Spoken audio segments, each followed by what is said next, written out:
이번 주에 정말 좋은 일들이 있죠. 그렇죠? 청년들한테 물어보니까 좋은 일이 뭐냐 그랬더니 우리 목사님 장가 가요. 최샘 목사님 우리 결혼식이 토요일 날 있어요. 저도 얼마나 속이 후련한지 몰라요.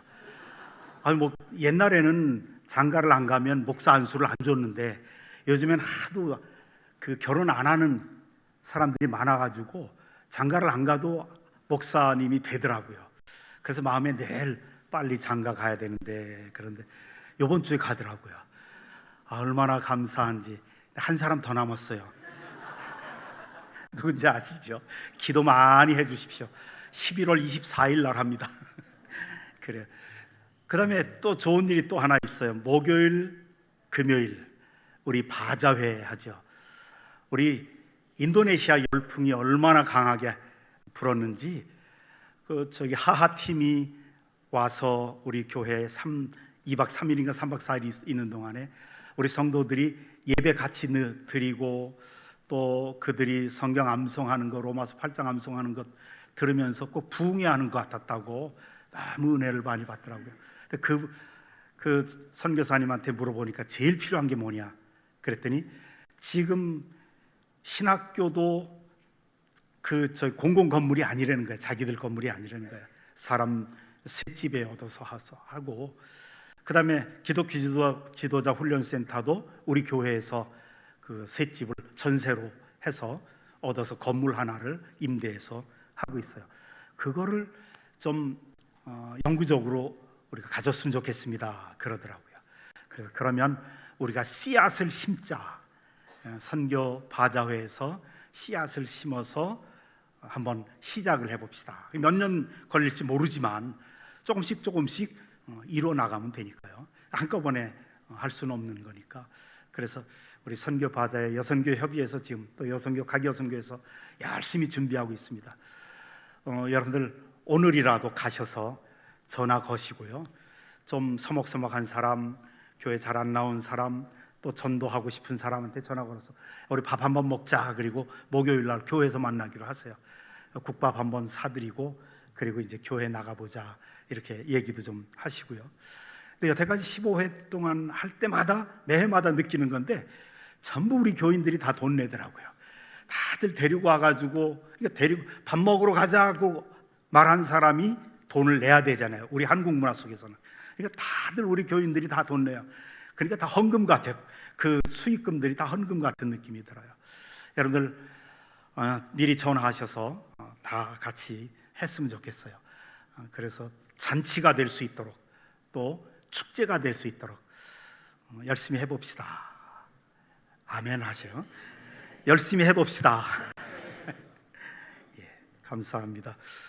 우리 오늘 주일 3부 예배 드리러 성전에 나오신 여러분, 또 온라인으로 주일 예배 드리시는 모든 분들에게 하나님의 은혜와 평강이 넘치시기를 주님의 이름으로 축원합니다. 오늘 히브리서 11장 우리 유명한 장들을 이제 살펴보는데 히브리서 11장에 아브라함을 2번 살펴봤고요. 이번 주에 히브리서 11장 모세를 살펴볼까 합니다. 출애굽의 영웅 모세만큼 위대한 믿음의 사람도 없을 겁니다.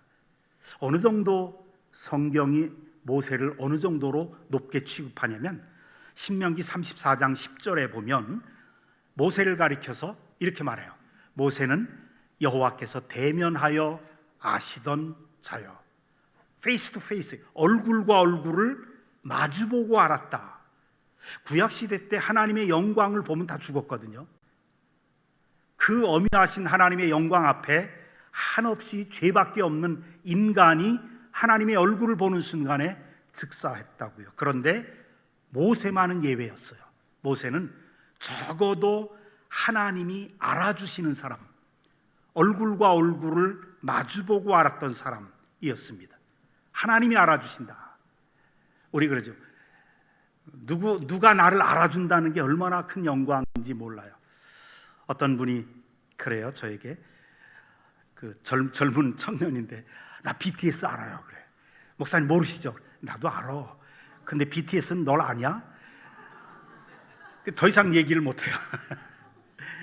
BTS 중에 뭐 B라고 하든가 한 청년이 전 세계를 돌아다니면서 스페인인가 어디 갔어요. 근데 막 사람들이 많이 운집해 있는데 막 BTS 이름 부르면서 하는데 이 BTS B가 다가가서 어떤 한 스페인 여자에게 얼굴을 딱 보이면서 안녕하세요. 그랬더니 거기서 까무러치더라고요. 자기를 얼굴을 마주했다고, 자기를 알아줬다고 졸도까지 할 정도로 그렇게 유명해요. 그런데 지금 이 모세는 BTS 정도가 아니에요. 하나님이 자기를 알아줬어요. 얼굴을 맞대고 모세야, 내가 너를 종으로 불렀다. 이 정도라고요. 하나님이 알아주시는 사람 모세, 하나님이 인정하시는 것보다 더 큰 영광이 어디 있습니까? 하나님이 알아주시는 믿음보다 더 큰 믿음이 어디 있겠습니까? 그래서 우리는 모세의 믿음이 도대체 어떤 믿음이길래 하나님이 알아주시는 믿음인가를 생각해 봐야 됩니다. 오늘 본문에 그 모세의 믿음이 어떤 믿음인가를 가르쳐 줍니다. 24절에 보면 믿음으로 모세는, 같이 읽어보십시다. 시작. 믿음으로 모세는 장성하여 바로의 공주의 아들이라 칭함받기를 거절하고. 성경을 좀 깊이 묵상하고 연구하려면 성경에 나와 있는 구절 속에 동사를 주의 깊게 보면 하나님의 뜻을 분명하게 깨달을 수 있어요. 보세요. 믿음으로 거절하고, 믿음으로 거절했다. 하나님이 인정하시고 알아주시는 믿음이란 거절할 것을 거절하는 것이 바로 믿음입니다. 참다운 믿음. 여러분, 이 세상을 살아가면서 NO, 아니요 하고 거절하는 힘을 키우는 것이 우리 그리스도인들에게 대단히 중요합니다. 이 세상의 유혹을 단호하게 물리칠 만한 도덕적인 용기가 있어야 된다는 이야기죠. 그리스도인은 그냥 마냥 마음이 착한 사람은 아닙니다. 마음이 우유부단하고, 그래서 누가 뭐를 부탁해도 아니오를 못하는 사람, 그런 사람이 그리스도인이 아닙니다. 믿음의 사람이란 노 할 때 노를 할 수 있는 사람이에요. 아니요 라고 하는 것이 그리스도인들의 윤리 생활의 기초입니다. 요셉을 보세요. 요셉의 신앙도 노를 잘했던 신앙이었죠. 보디발의 아내가 성적으로 유혹을 해와요. 그러나 요셉 그 혈기왕성한 젊은 청년의 눈에 얼마나 유혹이 됐겠습니까? 그런데 하나님 앞에 범죄거든요. 그러니까 그 자기보다 훨씬 높은 직속 상관의 상급자였던 그 여자 앞에서 노를 분명하게 합니다. 거절하죠. 그래서 그 결과는 감옥에 들어갔잖아요. 감옥에 들어갈 그런 결과를 당할지라도 아닌 것은 아니었습니다. 여러분, 세상에서 아무리 부귀영화를 보장해 주어도 우리 그리스도인들에게는 어울리지 않는 자리가 있습니다. 진정한 믿음, 하나님이 인정하시는 믿음이란 이런 자리를 거절하는 것입니다. 우리 신앙에 구원받고 천국 가는 게 전부는 아니거든요. 이 지상에서 어떻게 사느냐, 주님이 그걸 대단히 귀하게 보이십니다. 그래서 깨끗한 신앙 양심과 순전한 인격을 위해서 불의한 명예, 남녀 사이의 부적절한 관계, 불의한 재물, 돈, 이걸 거절하는 것이 믿음이다 라고 오늘 우리에게 가르쳐 주신 겁니다. 오늘날 우리들의 삶 속에 거절할 것을 거절하지 못하고, 버려야 할 것을 버리지 못하고, 끊어야 할 것을 끊지 못하는 것은 없는지 스스로를 돌아보아야 할 것입니다. 많은 지혜로운 사람들이 인생을 살아가는 젊은이들에게 흔히 세 가지를 조심하라고 말을 하죠. 하나는 명예와 쾌락과 재물, 돈입니다. 이 세 가지는 마치 덫과 같고 지뢰와 같습니다. 많은 사람들이 명예와 쾌락과 재물의 덫에 걸려서 추락하고 실패하는 것을 봅니다. 하나님이 인정하시는 사람 모세는 이 세 가지의 덫을 잘 피한 사람이었습니다. 바로의 공주의 아들이라 칭함받는 것을 거절했다. 명예의 덫에 안 걸렸다는 거죠. 그러나 여러분, 오해는 하지 마십시오. 모든 명예가 나쁜 것은 아닙니다. 나쁘다는 이야기가 아니에요. 잠언을 보면 명예는 하나님이 우리 그리스도인들에게 주시는 많은 축복 중에서 가장 좋은 축복이라고 잠언은 우리에게 가르쳐 주십니다. 하나님의 축복이에요. 하나님 앞에 영광 돌리면서 이 세상을 믿음으로 잘 살아가는 사람에게 하나님은 명예의 복을 주신다고 분명히 나와요. 그런데 내가 갖고 싶어하는 그 명예가 나로 하여금 하나님을 사랑하고 하나님을 섬기는 일에 방해가 된다면, 그리고 수단 방법을 가리지 않고서라도 가지고 싶어 한다면 그 명예는 우상이라는 거죠. 죄된 거라는 얘기예요. 그런데 이제 모세는 그런 문제하고 전혀 틀린 문제예요. 자기를 길러준 바로의 공주라고 하는 이 여인은 얼마나 소중하고 귀한 사람입니까? 이 공주는 분명히 하나님의 섭리에 의해서 하나님이 보내신 사람이었습니다. 그래서 모세는 이 바로의 공주의 품에서 자라났습니다. 얼마나 고맙고 귀한 분입니까? 그런데 모세는 죄가 돼서 공주의 아들이라고 하는 이 영광스러운 명예를 거절한 게 아니라, 그건 참 좋은 것이고 축복이지만 그거보다 더 높은 하나님의 부르심을 위해서 거절했다는 얘기예요. 쉽게 이야기하면 이런 얘기입니다. 제가 신학교 다닐 때 대기업에서, 특별히 MBC 방송 이런 데서 PD 하시다가 아주 유명한 PD 한 분이 신학교로 왔어요. 그분의 간증을 들어보니까 이렇더라고요. PD를 하면서 전설 따라 삼천리라고 하는 그 라디오 프로그램에 굉장히 히트치는 그 절정에, 돈도 많이 버는 절정에 하나님이 자기에게 계속해서 너의 그 재능을 사용해서 복음을 전하라, 말씀을 전하라, 그렇게 계속 도전해 왔대요. 지금 하나님의 축복으로 아주 좋은 직업을 가지고 있고 직장을 가지고 있고 그래서 가정도 행복한데, 그런데 하나님의 부르심이 이게 아니라는 거예요. 그래서 이걸 거절해야 돼요. 버려야 될 입장인데 자기가 계속 노했대요. 하나님 앞에 노했대요.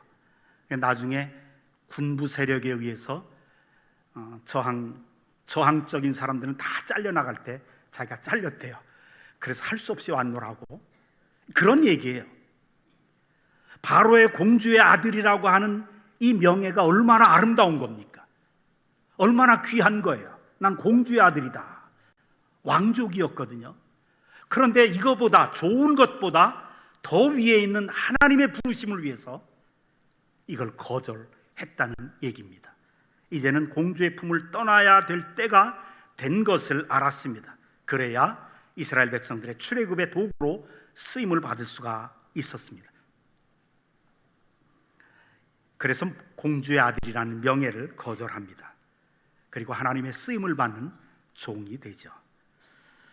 여러분, 저와 여러분들의 삶 속에 거절해야 하고 버려야 할 것이, 그런 우상이 무엇인지를 살펴봐야 되겠습니다. 좋은 것인데 그 더 좋은 하나님의 뜻에 순종하기 위해서 버려야 할 것, 이것도 살펴봐야 될 줄로 압니다. 두 번째는, 믿음은 선택할 것을 선택하는 것입니다. 진정한 그리스도인의 삶이란 소극적으로 죄악에 대해서 거절하는 것만은 아닙니다. 적극적으로 하나님이 기뻐하시는 선한 삶을 사는데 진정한 믿음이 있습니다. 모세는 명예를 거절하는 것으로 끝나지 하나님의 백성과 함께 고난받는 편을 선택했습니다. 그래서 25절에 보면, 히브리서 11장 25절에 보면 같이 읽어보십시다. 시작. 도리어 하나님의 백성과 함께 고난받기를 잠시 죄악의 낙을 누리는 것보다 좋아하고. 그래요. 한 사람의 가치관을 알려면 그 사람이 무엇을 더 좋아하는지를, 또 무엇을 선택하는지를 보면 알 수가 있습니다. 많은 사람들이 가치 있는 인생을 살기보다 죄 짓는 인생을 살기로 선택하는 이유가 무엇일까? 25절의 말씀에 그대로 나와요. 하나님의 백성과 함께 고난 받기를 잠시 죄악의 낙을 누리는 것보다 더 좋아하고. 죄악의 낙, 죄악에는 낙이 있습니다. 쾌락이 있어요. 독버섯이 현란하게 아름다운 것처럼 죄는 멋있어요. 아름다워요. 낭만이 있고 로맨틱합니다. 죄에는 즐거움이 있고 쾌락이 있습니다. 낙이 있어요. 죄를 지으면 행복해요. 죄악에 낙이 있다는 겁니다. 죄가 만약에 구토할 정도로, 정말 추하게 느껴질 정도로 죄가 그렇다면 누가 그거 거절 못하겠습니까? 그렇지 않거든요. 죄는 가장 아름다운 미인으로도 나타나고요, 정말 멋있는 예술작품 같은 영화로도, 한편의 드라마로도 나타날 수 있습니다.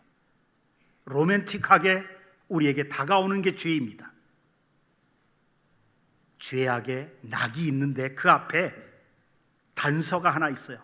잠시 동안의 죄악된 쾌락을 즐긴 후에는 영원한 고통과 파멸의 대가가 따라온다는 이야기입니다. 이것이 죄의 본질입니다. 모세는 이 죄의 본질을 잘 알았습니다. 그래서 일시적인 죄악의 쾌락을, 행복을 누리는 것보다 오히려 하나님의 백성과 함께 고난받는 삶을 선택한 것입니다. 선택할 것을 선택하는 것이 믿음이다. 그 다음에 세 번째로 하나님이 인정하시는 모세의 믿음은 바라볼 것을 바라보는 것이었습니다. 26절에 한번 보십시다. 26절에 보면 같이 읽어보십시다. 그리스도를 위하여 받는 수모를 애굽의 모든 보화보다 더 큰 재물로 여겼으니 이는 상 주심을 바라봄이라. 그래요. 모세가 그 많은 고난을 이길 수 있었던 비밀은 주님이 상 주실 것을 믿고 바라보았기 때문에 그렇습니다. 모세의 믿음은 바라보는 믿음이었습니다. 보이지 않는 하나님을 바라보았고, 하나님이 주실 상급을 바라보았고, 하나님이 약속하신 그러한 영원한 세계를 바라보았습니다. 주님께서 친히 약속을 하시죠.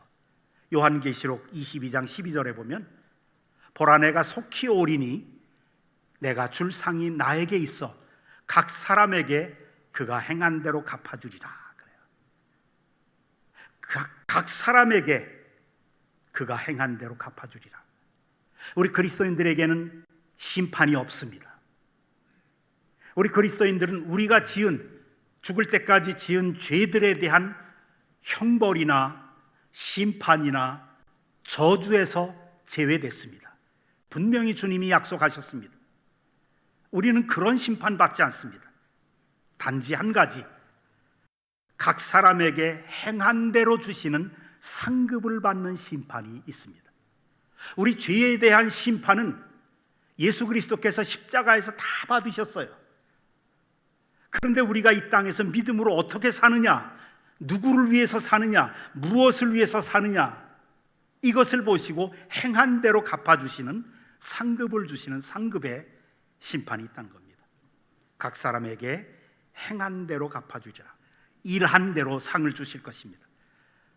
우리가 인생의 밭에 심은 대로 거두게 하실 것입니다. 행한 대로 갚아주실 것이고요, 행한 대로 의의 면류관을 받게 될 것입니다.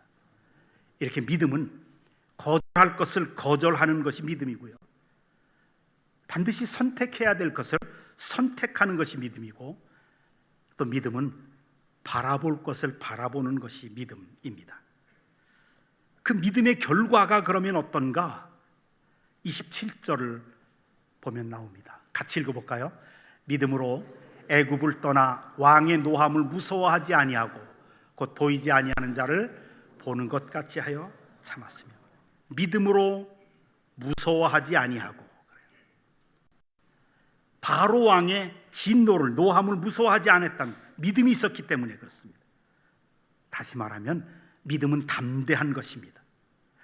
하나님을 참으로 무서워할 줄 알면 사람을 두려워하지 않습니다. 하나님 알기를 우습게 하니까 사람들이 무서워지는 거예요. 경찰서에서 전화 한번 와도 며칠까지 좀 와주십시오, 전화 한 번만 와도 벌벌 떨어요. 검찰에 소환자 한 번 받아도 그냥 벌벌 떨어요. 하나님을 참으로 두려워할 줄 아는 믿음이 있으면 사람을 두려워하지 않습니다. 진정한 믿음은 사람을 두려워하지 않고 환난을 두려워하지 않습니다. 디모데후서 1장 7절에 보면 하나님이 우리에게 주신 것은 두려워하는 마음이 아니요, 두려워하는 마음 하나님이 주신 게 아니고 사탄이 주는 것입니다. 그래서 이사야 41장 10절에 보면 두려워 말라, 내가 너와 함께함이니라. 놀라지 말라, 나는 네 하나님이 됨이니라. 내가 너를 굳세게 하리라. 참으로 너를 도와주리라. 참으로 나의 의로운 오른손으로 너를 붙들리라. 그리스도 안에서 여러분 담대하시기를 바랍니다. 하나님이 반드시 도와주실 것입니다. 그래서 다윗은 10년 동안 자기를 죽이려고 군대를 파송하고 암살단을 보내고 그랬던 그 과정 속에서도 시편 27편 1절에 보면 이렇게 하나님 앞에서 노래하죠. 여호와는 나의 빛이요 나의 구원이시니 내가 누구를 두려워하리요. 여호와는 내 생명의 능력이시니 내가 누구를 무서워하리요. 사람이 나에게 어찌하리요. 그래요. 참다운 믿음을 가지면 사람을 두려워하지 않습니다. 그 다음에 이제 33절부터 38절까지 보면 이렇게 나와요. 믿음 때문에 고문당하고, 믿음 때문에 조롱받고, 믿음 때문에 채찍에 맞고, 심지어는 결박당하고 감옥에까지 갇히기도 하고, 믿음 때문에 돌로 맞기도 하고 톱질당하기도 하고 칼에 맞아 죽기도 합니다. 믿음 때문에 궁핍함을 당하고 고난 겪고 학대받고 양과 염소의 가죽을 뒤집어 쓰면서 광야로 내몰림을 당하고, 믿음 때문에 광야와 산과 동굴 속에 땅굴을 헤매며 다녔습니다. 제가 이 말씀을 초신자 때 처음 대할 때 얼마나 두려웠는지 몰라요. 아니, 나는 조금만 어려워도 낙심되고 좌절되는데 예수 믿는다는 게 도대체 무엇길래 이런 어려움을 당당히 견딜 수 있는가, 그런 생각이 들더라고요. 믿음으로 산다는 것이 이렇게 어려운가? 만약 내가 예수 믿는다는 것 때문에 이런 일 내가 당한다면 과연 나는 이거 이겨낼 수 있을까? 그런 생각을 해봅니다. 신앙생활 쭉 하면서 발견한 거 한 가지가 있어요. 하나님도, 예수님도, 성령님도, 하나님은 우리에게 예수 믿는다는 것 때문에 환난에서 면제시켜 주시고 고난에서 제외시켜 주신다는 약속을 하신 적이 없더라고요. 오히려 거꾸로요. 마태복음 16장 24절에서 누구든지 나를 따라오려거든 자기를 부인하고 자기 십자가를 지고 나를 따를 것이니라. 그래요. 십자가 지고 나를 따르라. 한마디로 예수 믿으려면 죽을 각오를 하면서 나를 따르라는 얘기예요. 얼마나 강한지 몰라요. 왜 죽을 각오까지 해야 합니까? 예수를 정말 믿으면 미움과 핍박을 받게 될 가능성이 아주 커집니다. 여러분, 예수님의 12제자 거의 대부분 다 죽임당했어요. 사도 요한만 장수하고 그냥 자연적으로 늙어서 죽었고요. 그 외 모든 제자들이 다 죽임당했다고요. 왜 그렇게 다들 죽임당했습니까? 예수 믿으면 천국 갈 것이라고, 예수 믿은 사람들은 이웃을 사랑하면서 살라고 가르쳤기 때문에 죽임당했을까요? 아니죠. 그들이 죽임당한 이유는 십자가의 복음을 진짜로 믿었기 때문에 그렇습니다. 여러분, 십자가의 복음을 진짜로 믿지 않으면 세상은 핍박하지 않습니다. 적당히 믿으면 이 세상은 환영합니다. 박수 쳐줍니다. 지혜롭다고 추켜 세워줍니다. 칭찬해줍니다. 적당히 믿으면 역시 문화인답다, 역시 배운 사람답다, 교양인답다, 포용력이 크다고 해줍니다. 적당히 믿는 둥 마는 둥 하면 세상은 우리를 향해서 박수를 쳐줍니다. 그러나 복음은 그런 것이 아닙니다. 복음은 아주 강력한 것입니다. 구원이냐 멸망이냐, 천국이냐 지옥이냐, 둘 중에 한 가지뿐이라고 주장합니다. 복음은 정상에 올라가는 길이 한 가지 길밖에 없는 게 아니다.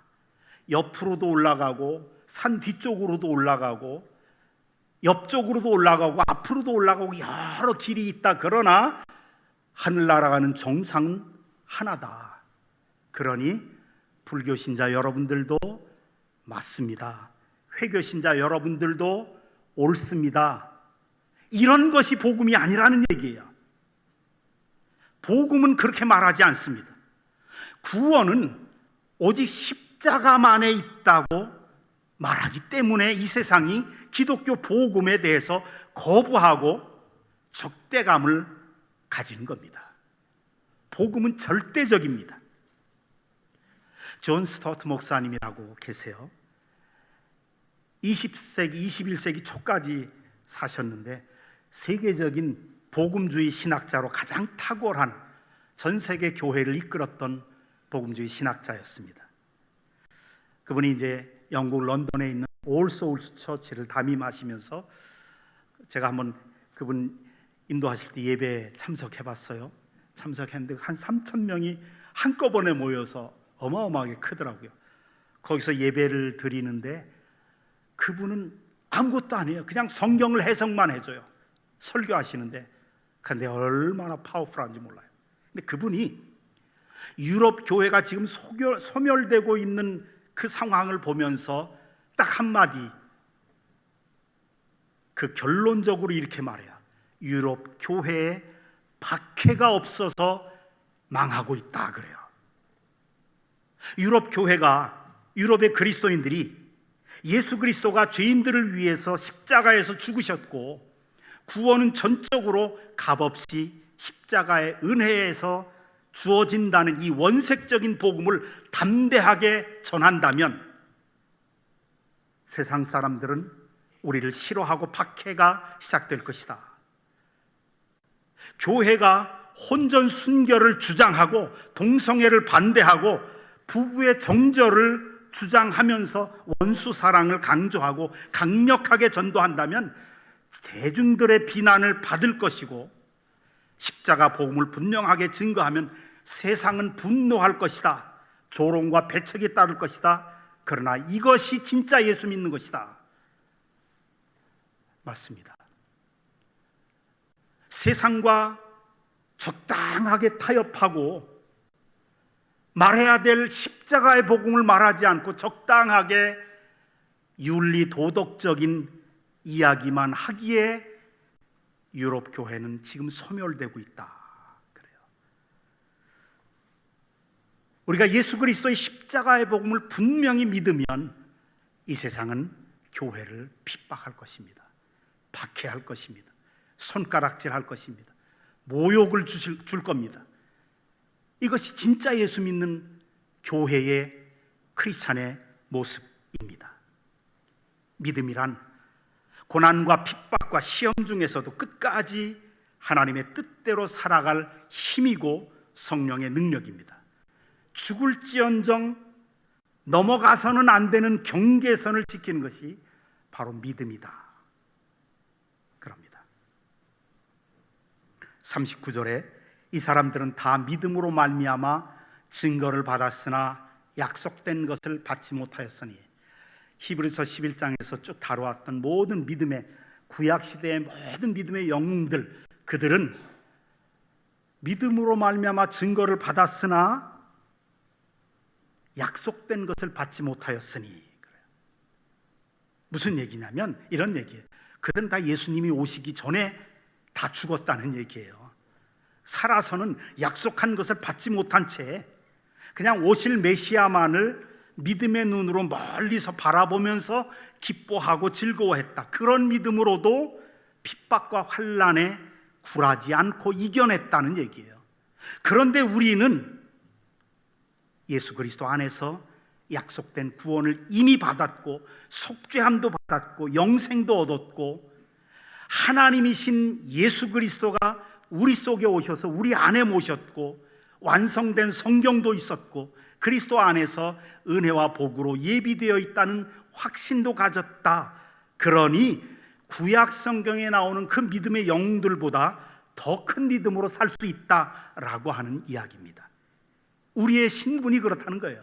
우리의 믿음이 그들보다 더 큰 믿음을 가진다는 거죠. 40절에 이는 하나님이 우리를 위하여 더 좋은 것을 예비하셨은즉, 구약에 나타난 믿음의 영웅들보다 더 좋은 믿음을 우리는 이미 가졌다. 구약의 성도들은 베델로 올라가자 해서 베델에서 하나님을 만났지만, 또 호렙산에서 모세는 올라가서 하나님을 만났지만, 우리는 그 하나님 되시는 예수님을 이미 우리 마음속에 모시고 사는 사람들이다. 더 큰 믿음을 가졌으니 우리는 이 세상을 얼마든지 이길 수 있다라고 하는 그런 말씀입니다. 세상을 이길 믿음은 우리 안에 있는 예수 그리스도 그분이십니다. 오직 예수 그리스도 한 분뿐입니다. 이 세상 끝날까지 오직 그만을 붙잡고 나아가시기를 주님의 이름으로 축원합니다. 기도하십시다. 아버지 하나님, 우리로 하여금 구약의 기라성 같은 믿음의 영웅들보다 더 좋은 믿음